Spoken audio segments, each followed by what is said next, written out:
All right, let's get workout A started with some band good mornings. Grab your super band, if you have one.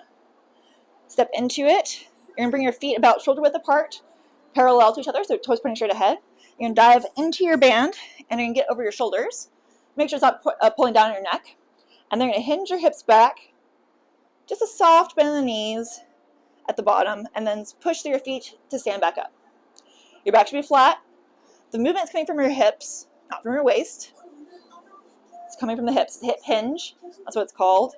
It's a category of movements that includes deadlifts, hip thrusts, kettlebell swings, all those things.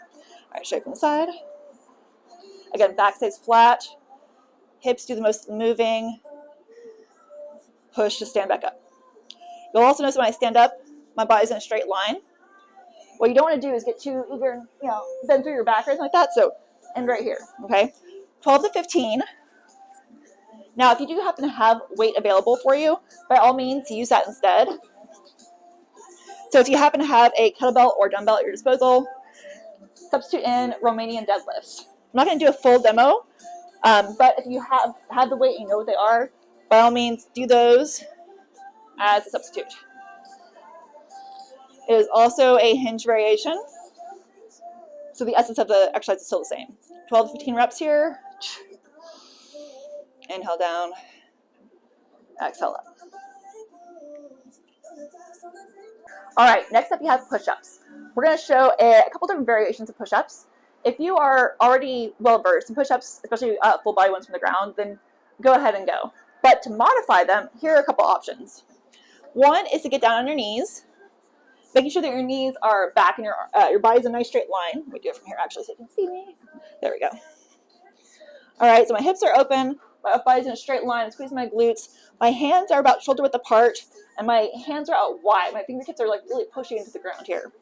Elbows are gonna go back, not out, but back, as my body goes down, and then push up, exhale to come all the way up. Again, elbows are not going to go out wide; they're going to stay back.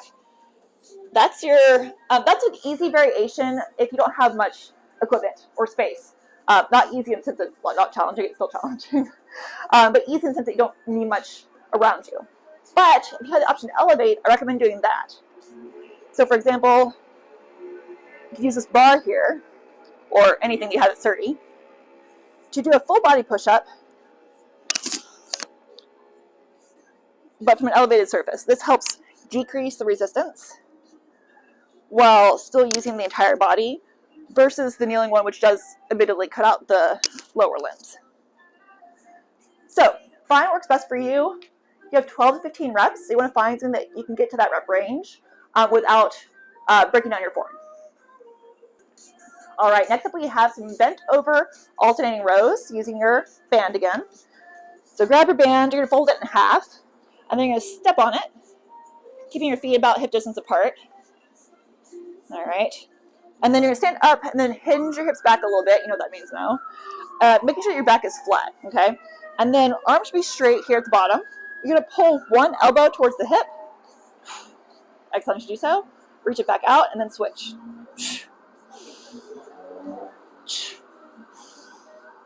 So you're going to alternate sides for each rep. 12 to 15 per side. Straight from the front. Kind of wild this way. All right. Again, think about the elbow pulling towards the hip so that you get the right mechanics of the motion. A lot of times with rows, people get really over-eager and they want to do something like where they're like, oh, you know, your elbows come up super high. Don't do that. You don't have to do that. It's all about pulling the elbow towards the hip, using the shoulder, using the lat. Okay? 12, 15 per side. All right, we're moving into some hand-foot crawls. This is some core work, surprising core work. And there are, again, a few variations that you can work with.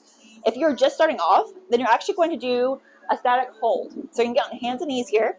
Your hands are below your shoulders, knees are below your hips, back is flat, feet are flexed. You're going to push through your hands, lift your knees up just a little bit, and you're going to hold here while breathing for about 30 seconds. Okay, that's variation one. If you want to progress from that, you can do shoulder taps from that position. And you're trying to avoid rocking too much. tough. Again, 30 seconds. Or if you have the space, you can do a crawl. So same positioning, hands and feet. Back is going to stay flat. Your hips are not going to pike up, okay? They're going to stay nice and low. And you're going to move opposite hand, opposite foot simultaneously.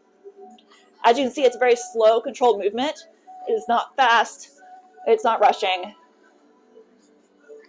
It's very methodical.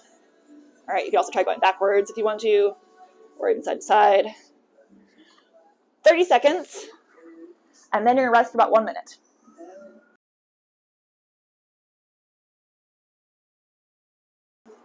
Okay, so you finished your strength training. Now we're moving into conditioning.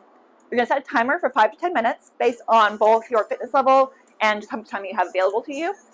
And you're going to do intervals, 20 seconds of work, 40 seconds of rest, alternating 2 different exercises, jump lunges and jump rope. Okay, so that means you're going to do jump lunges for 20 seconds, rest 40 seconds, jump rope 20 seconds, rest 40 seconds, and repeat. That's your interval. I actually recommend setting an interval timer. Just Google it. They have a whole bunch out there that you can set, that can help you keep track. So yeah, let's just get to it, right? All right, jump lunges look like this. You're going to get to a lunge position, nice and long, bring your knee down to the ground, and then you're going to jump and switch your legs, like so. Woo. That's okay if you do that, by the way. The first few reps tend to be a little bit hairy.